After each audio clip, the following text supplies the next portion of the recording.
everybody? It's Zach, aka Zach's Reviews. We are back in with another video, and guys, today was Superman&Lois Day, Season 2, Episode 2. Guys, this episode was called The Ties That Bind Us, and guys, this was a great episode. As we all know previously from the first episode, John and Natalie are both staying on the Kent farm, and it was cool because we start off this episode with Lois, you're really making this big breakfast, and that was really cool because we saw right away when Jordan, Jonathan, and Clark walk into the kitchen. They're like, "Oh, how long? Like, have you been up long?" She's like, "Oh, no, I haven't been up long." And she's like, "Did you make?" He's like, "Oh, like, did you make all this?" Like, and she's like, "Yeah, I made all this for our guests and stuff."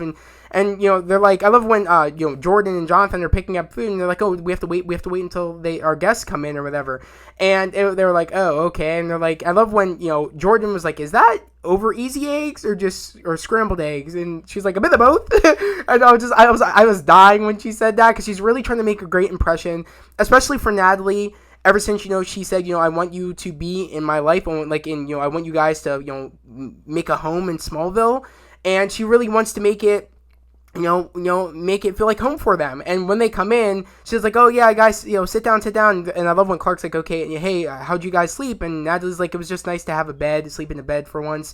And, Clark's like, "Yeah," and he's like, "Oh yeah, you guys will get used to the roosters waking you up." And then Jonathan and Jordan are like, "No, you won't." And I was like, damn, that's great. Seeing just like the common, problems of a farm, the roosters. Like, I just love how they like talk about stuff like that, because it feels like more of a farm when you mention the roosters waking you up and like the big, breakfast and stuff like that. And, making, I love the vibes that we're getting that the show just does. So I love when, Natalie, Lois is offering Natalie, like, "We got bacon, we got sausage, what do you want?" And she's like, "Oh, I'm vegan." And then, or like, she said vegan or vegetarian. I think she said vegan because there was eggs on the table and stuff. And she's like, "Oh, I'm sorry, can I make you some oatmeal?" And she's like, "No, I'm good." And already that's the writers trying to tell us we don't really know much about Natalie, and it's going to take some time where we really get to know Natalie. And I feel like it was really cool to see it being Natalie's first day of school, and while Clark ends up having a breakdown literally in the kitchen, I said, "Oh God, not here, Natalie's here." She's probably still on edge on the fact that John explained that you're Superman, but also she probably won't be able to get out of her head that Superman on her Earth is bad. Is this him becoming bad? Like, he's having these these reactions to whatever's happening to him. I thought Natalie was going to be, scared for a second and maybe try to, get everybody out of there. I didn't know what was going to happen. But, Lois, went over to Clark and, looked at Clark and held him, was holding him, saying, just, breathe and stuff like that. And pretty much trying to get him to, stop whatever was happening. But we can really tell it's getting worse. And I think it was connected to the fact that we end up finding out in this episode that it's connected to Clark. I guess the movements of the Beast, which I'm going to get into, who actually, it got confirmed by the director on who the villain is of the season, but it's I feel like it was right away when we got the first episode, and we ended up seeing the hand at the end, and I was like, okay, this might be connected, and maybe this is what's going on, and it is connected to the thing that is trying to get out of the mind. It's connected, so that was really interesting that even at this point, Clark doesn't know what's going on, but he's like, "Oh, I'm going to take the kids to school," but then, I love when John's like, "Oh, I'll take them." It's good anyways that, it's Natalie's first day of school, and I want to take her, and I'll take the kids to school. And I was already I was like, okay. By the way, I was like, okay, this is a problem in a way, because John is in a way where what he's going through and what's going on with him, I'm like, okay, I feel like this the writers trying to tell us that he might do more of the family things, and Clark might not be there because things are going on with him and things aren't going right now. I was like, okay, what's going on with this? But he's probably just wanting them to take school just because it's Natalie's first day. Maybe I'm looking into it too much, probably yes. But that was just a moment when Clark finally tells Lois what's going on. I'm having these flashes, and it could be flat, and Lois is could it be flashes of maybe Krypton being destroyed?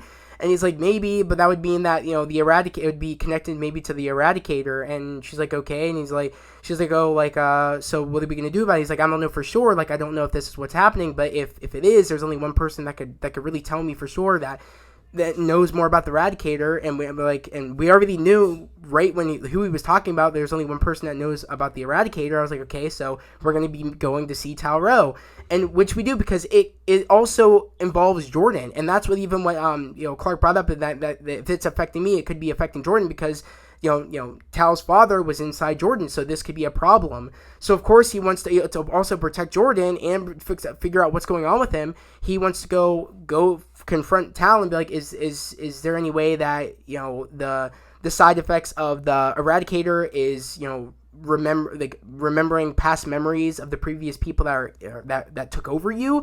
And he's like, no, that doesn't seem right, but we won't know for sure until we do something, we do some tests and stuff. So he ends up pretty much trying to tell Cal to be like, oh, you should take me to my old, you should take me to my what is it, my I'm forgetting the name, my fortress, and I can help you figure this out. Because as we all know, Clark's key to the fortress, his crystal, is gone. It got ruined because of Tal. So that was a way of maybe I can make my grand escape. You're trusting me. You want some answers. You want to protect Jordan. You want to figure out what's going on with you. Maybe I can manipulate you, because he's like, I'm not trying to do this to manipulate you. I want to help you. That's why you're here. You want my help. But also he's trying to get out. He's saying, what makes you think if I let you out of here, you're just going to escape? He's like, that blast that John Henry hit me with, took away my abilities. The solar flare took away my abilities. I have no more power, just as much as everybody else that on this stupid planet, has. You know what I mean? He was making hits at the fact of calling people stupid on Earth and all this and all the sun's rays that he got his powers from. He's like, it drained me from all the sun's rays, so I'm normal like everybody else. When also he's just lying. But I love when Jordan actually ends up wanting to go and help Clark as backup, just in case Tal tries to do any funny business, and he could be lying. Because Jordan, at this point, he did go to school, but, again, Sarah was acting weird. Sarah's been acting weird ever since the first episode, as we all thought. By the way, they were, the writers were trying to, tell us, maybe what happened with Sarah, because the way she was acting. I'm like, right away when she started acting weird, I'm like, okay, maybe she met somebody else at camp. And I feel like that's what it kind of showed us with everything that, how she was acting. And since she was at camp for 3 months, we all thought, oh, crap, she met somebody else. And that's why she doesn't want to be with, around Jordan. But we end up finding out a little bit more on why she is acting the way she's acting. In this episode, we get the answer of what's going on. So, when, he meets up with Sarah at school, Sarah's still acting weird. He's like, oh, you're taking French, so you're trying to, learn more stuff. And she's like, yeah, I'm trying to learn more things. And I was like, okay, is maybe the person she's seeing French or something? What's going on here? So already she was just acting weird, and of course, Jordan can sense she's something's up, and sees Natalie and says, oh, Natalie, come here, and introduce Sarah to Natalie, saying, oh, and Natalie's like, oh yeah, you're Clark's, you and your father, you and Clark's, and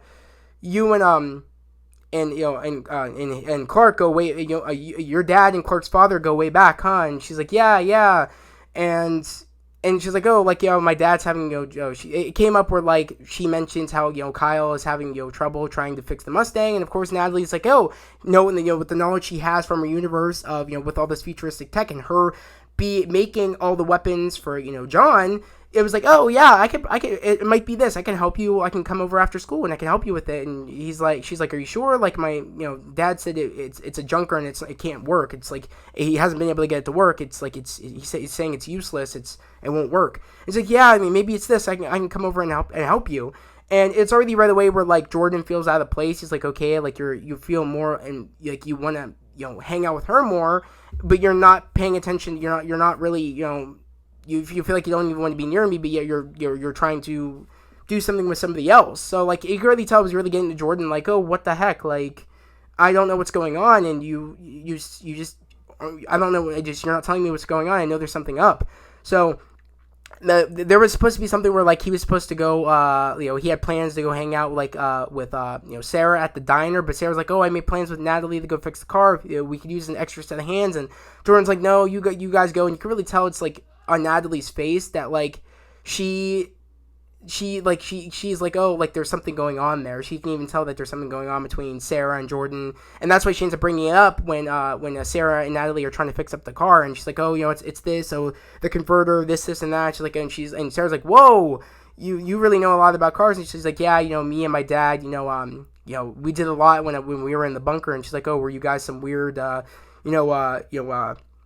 some weird the world's gonna end people or something like that. She's like, no, like we called it like his garage, the bunker, because we spent a lot of time down there, in his garage making things, and it was just like a nice moment in realizing that she can't tell people, like she like had a sense of, oh crap, I can't say bunker, I can't say this because I have to try to blend in here. So that was really interesting for them to be like, oh yeah, it's just what we called our garage, the bunker, because we spent a lot of time in there, making things. But when she ended up fixing the car, it was a holy crap moment for Sarah. Sarah's like, holy crap, like you're able to, you fixed it, and it's gonna be funny to see Kyle's reaction, because like, oh, I've been spending all this time on it, and how did you do this? Like, that's gonna be funny because again, she is really good with making things, and she's like from a distant alternate universe future where like it has all this tech and stuff. So she just is good with tinkering. She's good with building things, and that's going to be interesting to see how did you get the car to work. I mean, like, what did you do that I didn't do? So that's going to be interesting to see Kyle's reaction. But other than that, she was able to, again, even say, like, oh, so what's going on with you and Jordan? And she's like, why, did Jordan say something? And she's like, no, but I guess there must be something up for your reaction you just had right now. And she's like, oh, there's just been things going on, and like, and I'm afraid to like talk about something. And she's like, oh, well, like it's either you get to be a better liar or you tell him what's going on. And I was like, oh, please let this not be a reason for Sarah to lie. Just please tell him if you are seeing somebody, because this is just really messed up. And then we do get to the moment at the end of the episode where Sarah finally is there, and I think Natalie, when Natalie goes up to see Jordan and Jonathan, she's like, I forget like what like when Jordan's talking about the fight he had with Taro, which we'll get into in a little bit. She's like, they're like, oh, do you need something? And she's like, oh yeah, like Natalie, Sarah's outside, you might want to go talk to her. But I love how like Jonathan's like, oh, you might want to change your shirt. And, they do have the conversation. She's like, I do need to, she's like, I do need to tell you something. I kissed someone. That's why I've been acting weird. And I'm sorry. It was my friend Aubrey at camp. It just happened. It didn't mean anything. I just wanted to let you know that. And you could really tell that Jordan was distraught. He was upset, and he's like, oh, do you want to be with her now? Do you want to date her now? And she's like, no. And he just, he's like, oh, I'll see you at school. And you could really tell it was upsetting to Jordan that, if it didn't mean anything, then why didn't you tell him? And he's like, in a way, he's like, how could you do that? Like, we were good, and then you left, and then now you've been acting weird all this entire time, and I thought it was my fault. And again, I do think they will get back together, and it will get resolved, but I felt really bad for Jordan. I'm like, wow. I'm like, you should have just told him sooner. You should have just came clean instead of making him feel like it was his fault. And it's like, how could you do that to him? Like, but I want to know more of why it happened. I hope we get a little bit more with Sarah and why it happened, because it made it sound like it just happened out of nowhere, and she was surprised that her friend kissed her friend Aubrey kissed her, and it's like it's going to be interesting to see what happens going forward with their relationship. Again, I do think they can patch things up, but it's going to be interesting. It's going to be interesting to see where Jordan and her will go going forward. But even when, Jordan didn't feel like he was really needed by Sarah, when Clark is about to take, Tal back to his fortress to run some scans to figure out what the hell's going on and see if it is the Eradicator, he's like, let me be there, let me be your backup, let me be there, let me look out for you, just in case, Tal tries doing anything shady, I want to be there for you, because, of course, Clark's like, no, I would rather have you here, and he's like, trust me, he's like, Dad, I want to be there for you, if anybody understands, that moment you had in the kitchen, and if anybody understands having, that kind of like a panic attack, it's me. I want to be there for you just in case that happens again, and just as backup, just in case something happens. And, of course, we know at this point, Jordan's been working on his abilities. Like, he's mastered, his X-ray vision, or not X-ray vision, his laser vision, his heat vision or whatever. He's mastered that from him lighting the candles precisely. And I'm like, okay, he's been working on his strength. I'm like, okay, what's going to happen here? Because, of course, when we get to the fortress, I love when, the first thing Jordan says is, like, I like Dad's fortress better. And I was like, damn, I was like, that's funny. It's like, and it tells, like, I guess it requires different taste. And that was just funny to me. That, like, he's like, it depends on what taste you have or whatever. I guess a required taste. And I just love the moment where, like, when he does end up, and he's like, can I get the crystal? I'm not trying to do any funny business.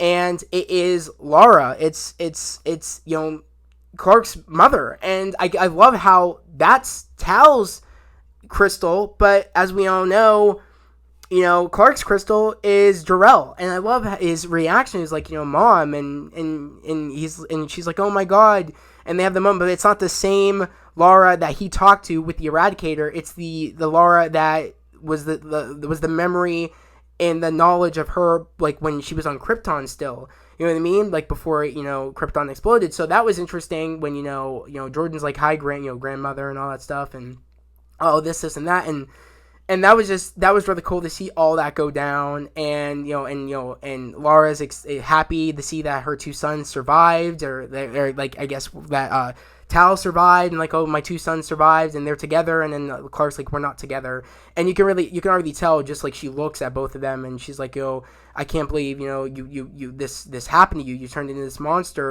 with the Eradicator, and of course, well, she asked why, and she's like, oh, he's like, I almost did it with the Eradicator, and she's like, oh, the worst mistake I made making that device, and my son turned into a monster, and he's like, I turned into a monster, you left me with the monster, you did all this, and we see the problems that Tal always had, where he's like, you chose, Kal-El over me, you abandoned me, you left me with the monster, you did this, you're the reason I became this person, and you really feel bad for Tal. It's like he even, as we saw from his past memory when he first got to Earth, he's like, I have a brother that's here, maybe me and him can, we can live amongst the humans, maybe we can do, do things, help each other out and be there for each other. And of course, that's when, Tal's father's like, no, he made this choice to serve the humans, but you have to make your choice for the people of Krypton, and you have to take over the human race, and this and that, and send them on that dark path. And it's true. It's like, in a way, it's like if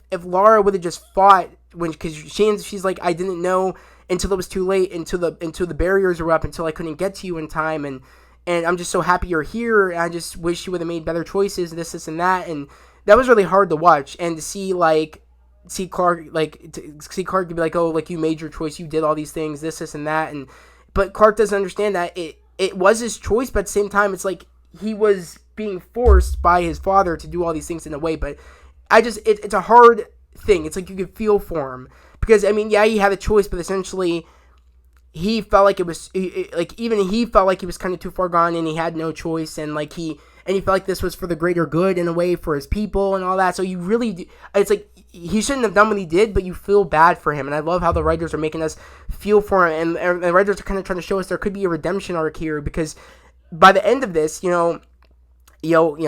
Clark is in this is getting scanned for his brain to see what's happening, to see why these why things are happening to him, why he can't, why he's getting these flashes. And when he's doing that, of course, Jordan's talking to him, saying, oh, you're a psychopath, and you tried killing my father, you tried killing my brother, you tried killing me. And I love when they're talking to each other, he's like, oh, how's your weakling brother? Is he stronger than you or whatever? And he's like, oh, and Jordan's like, no, but I know he's stronger than you now. And it's just so funny to see Jordan's how he's not, he's really grown up. He's like, I'm not afraid of you, dude. You know what I mean? I've grown, and I can kick the crap out of you now, man. And it's funny because then we get the moment where Clark does have another attack, another vision episode, and he's on the ground and he's in pain. And then next thing you know, that's when of course, Tal rips off his cuffs, and he's like, oh, I was lying, I'm fine, I'm gonna beat the crap out of you guys now, I'm gonna take my revenge. And of course, the projection of Laura is still on there, and then we see, of course, Jordan's like, stay away from my dad, and he's like, and then of course Tal's like, oh, haven't we done this already? And then we see Jordan laser vision him precisely, and then go over and start punching him And then, but of course, Tal gets the upper hand, headbutts him, puts him in the chokehold. And then, of course, we see, like, he's about to, like, kill Jordan. And then, of course, Lara's like, please stop. You're hurting him. There's no reason for you to hurt him. I see good in you still. Please stop this. Like, please, like, don't do this.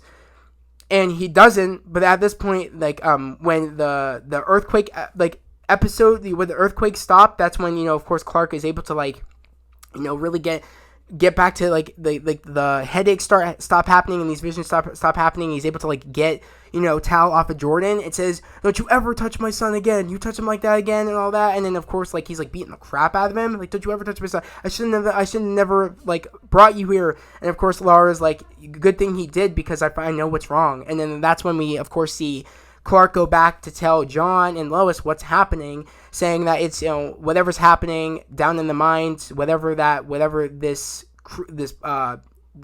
thing is causing what's happening to me. And they don't know it's Doomsday yet because it's Doomsday.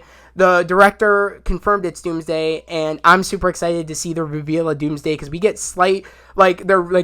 Doomsday is, like, on, like, almost out of the mines. He's so close to getting out of those mines. But of course, one of the miners, like, hit the C4 charges and blow up the mines as, like, a last resort, I guess. Because, in the mines they use explosives, so I guess there was explosives there. And, like, he used it and blew it up because he didn't want that creature getting out or doing whatever, because they saw the creature. Well, they didn't really see the creature, but they saw it was a creature.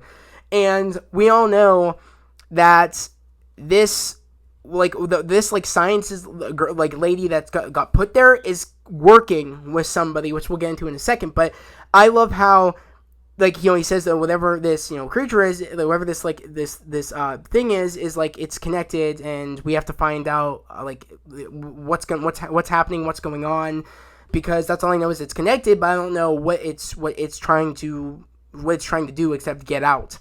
So it's gonna be awesome to see when they finally find out it's Doomsday and what Doomsday is capable of, and I'm excited to find out the connection that Mitch Anderson has, because Mitch Anderson has an inside, agent that works in, like, the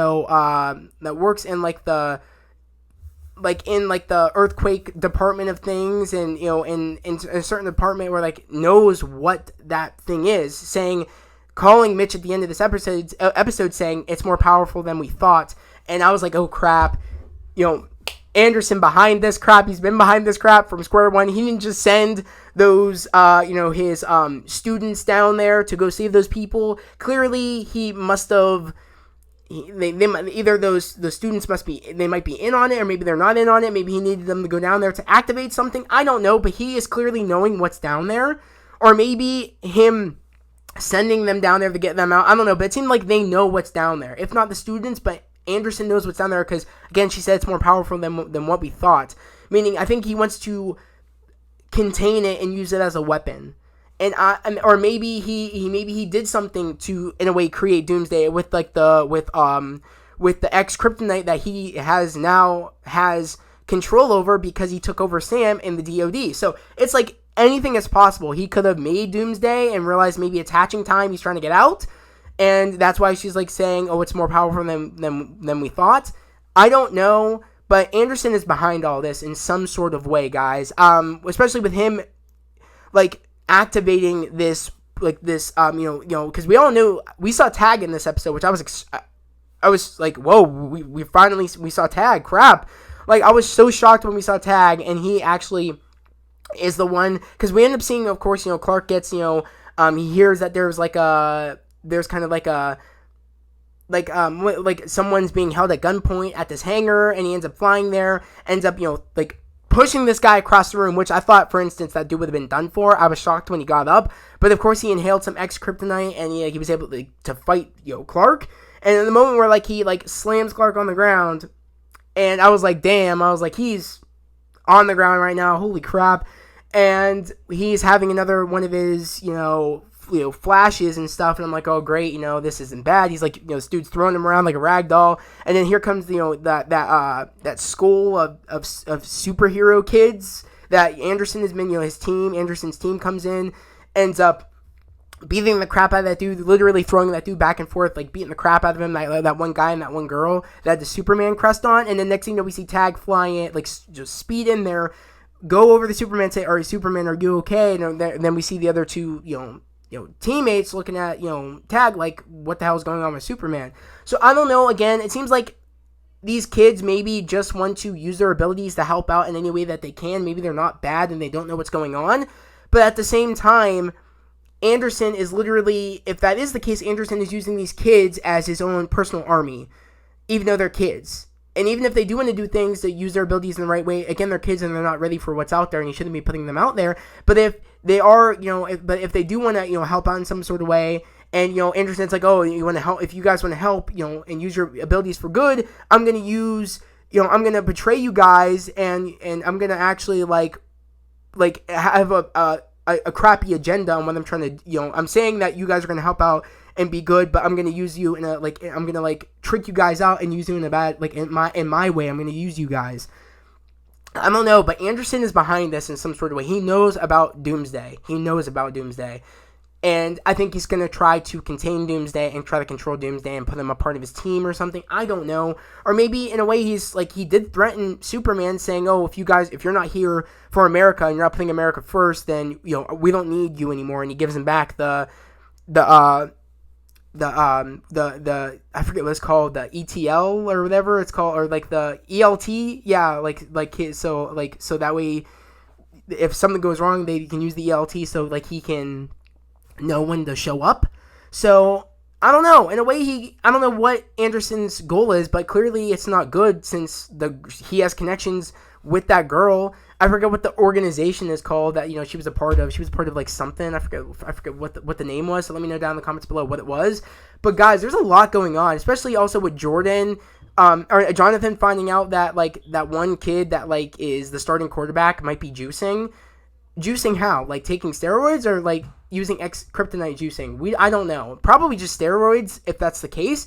Or is Jonathan just using any excuse he can just to become the main quarterback? I don't think that's the case. I think that kid is up to something. It's going to be interesting to see where that will go going forward and to see where all what's going to happen in the next episode, because some big things are happening in the next episode, guys, with Sam coming back and Sam realizing that there is things going wrong with Clark, and him saying that this is a worldwide threat level situation. And Lois no, it's a family situation of we don't know what's going on with Clark, or I'm assuming that's what he meant, because he's showing up making it sound things are going on with Clark, we have to be prepared just in case something happens. Or maybe it could be that whatever that thing is coming out and affecting Clark. Maybe that there's that thing that's trying to get out doesn't have a good agenda. I don't know, but next week's episode is going to be great, guys. I love this show. It's so hard for me to believe that this is a CW show sometimes, because it's the writing is so on point, the cinematography is so on point, the CGI is great, the writing is great, everything is great about this show. Same with Stargirl. These are the two gems of the CW, and without these shows, man, CW would not be thriving as good as it is right now. It's these damn good superhero gems, man. I mean, it would be thriving with other shows, whether it be All American, but I'm gonna be honest. But without these two superhero shows, man, I don't know. But I'm so happy that we're back with this show, guys. Again, what a great episode 2. And it's just giving us more and more to crave about the show, especially that when Doomsday gets, I'm so excited to see what Doomsday looks like, because I feel they're trying to go for that, they're really trying to go for the comic accuracy, they're really trying to make Doomsday look like the comics. And I'm excited to see with or at least a version of him with with the glove on and stuff like that. I'm excited to see that they're gonna go with how he'll look. I'm excited to see how he's going to look. I think he's going to look crazy cool. So I'm just excited to see that reveal, because we saw his outline, but we don't know what he looks like yet. And I think we might find out maybe in the next episode. Who knows? If not, then in episode 3. So I don't know which episode it will be. Or episode 4, I meant. It's either in 3 or 4 we'll find out what he looks like. But as we all know, that dude hit the charges, so it's going to take him maybe a little bit longer to get out. Because as we all know, he hit all those charges. It probably went back down a little bit more deeper into the mine. So who knows? But that's going to be an awesome reveal moment when we get Doomsday. I think that's going to be like at the end of the episode reveal moment going into the next episode, but I'm just super excited and I'm here for it. Also with what's going on with Lois and Chrissy, with Chrissy getting on Lois's case about, I guess, a podcast that came out with one of Lois's old stories that got reopened, and apparently a lot of her reliable sources are saying that, that was actually she didn't know, like, they're like going back on like the report that they gave to Lois. That's very interesting to me. It's like they're trying to reopen the story Lois was working on, the case that got closed, got reopened, and people are now saying, oh, can we trust Lois Lane? And like Chrissy's worried that it might affect like the Smallville paper and everything, and she's not sure if she can trust Lois if, like, I guess that a case got reopened and it's not looking good on, like, Chrissy's working with her, and like and how it's gonna look on like the town's paper and everything, like. And she's like, oh, like, how reliable were you that you said that with your reliable source from your father, with everything that happened with the eradicating device and everything happened here. Like, she's like doubting all of Lois's reliable sources and all the stories that like Lois has brought to the public. So that's going to be interesting to see how that's going to go in the next episode, because soon we're getting Lucy, and Lucy's connected to this big story because Lucy was that one, again, because it goes back to, again, what Chrissy was talking about earlier, saying that, I guess things are only, you'll only, like, bend, like, I forget what she said. She said, like, oh, when your family's involved, you'll do whatever it takes to do whatever, or something like that. She said something like revolving her family, or, oh, you get your resources from your family. Oh, it's not really reliable. You trust your family too much, something like that. She was like getting on her family about like something about Lois's family. But like, it's gonna be interesting because it's connected. This story is connected to Lucy and why Lucy and Lois don't talk anymore. So that's gonna be interesting to see Lucy come back. Come back from, the last time we saw her in Supergirl, but come on the show, because we haven't seen Lucy since Supergirl, I think, season 2. So it's gonna be cool to see Lucy interact with Lois again on this show. It's gonna be really cool because I forget what the one actress that plays Lucy in Supergirl. I know it's Channing Tatum's ex-wife. I forget her name though. I can't believe I'm forgetting her name.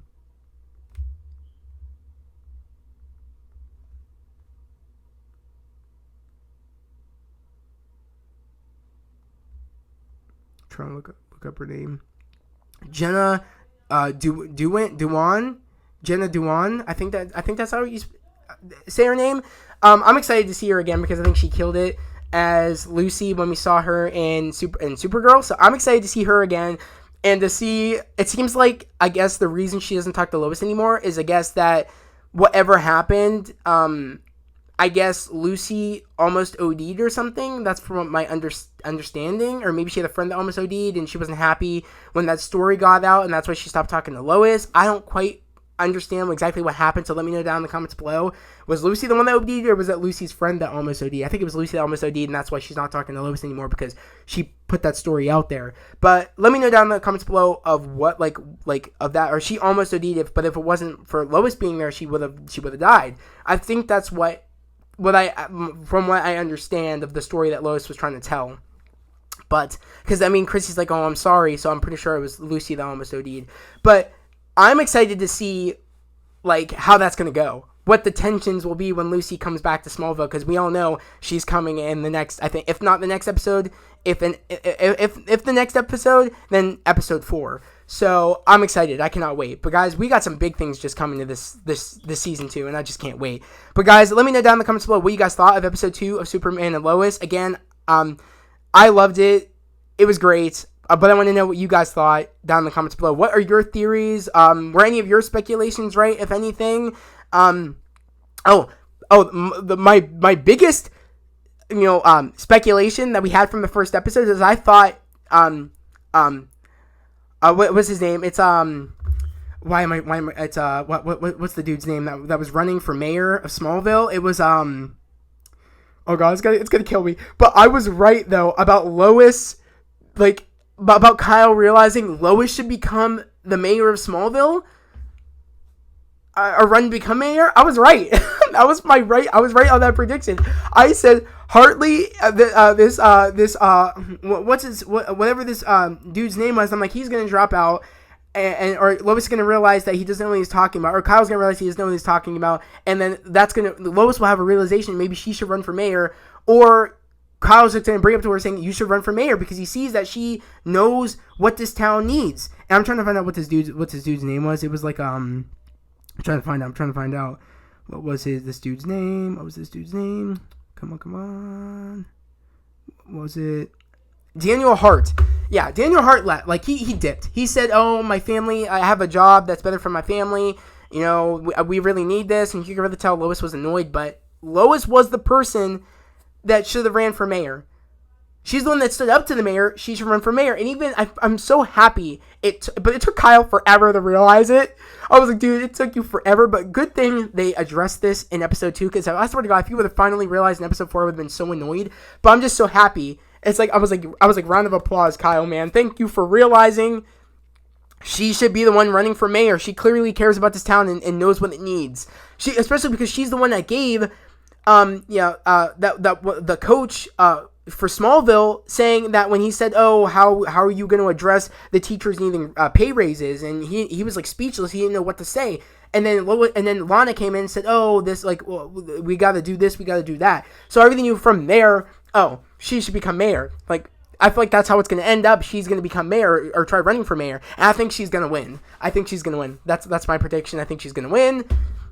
It's go time. It's go time. But guys, again, if you're new to the channel, subscribe to the channel, put on notifications, like this video. I would love to have you guys here, a part of this family, a part of this channel. We're all about spreading love, positivity, and motivation. And guys, we are almost to 500 subscribers. We're on the road to 500. So yet again, subscribe to the channel, put on those notifications, and like this video. Share this with the cast, the crew, the directors, everybody involved with Superman and Lois. Again, they kill it. We gotta let them know that they kill this show, that the show is literally phenomenal. And also, we gotta let Elizabeth Tulloch, and we need to let Tyler Hoechlin know that they kill it in these roles. Literally, we gotta let them know that they kill it, and we could tell that they give it their all.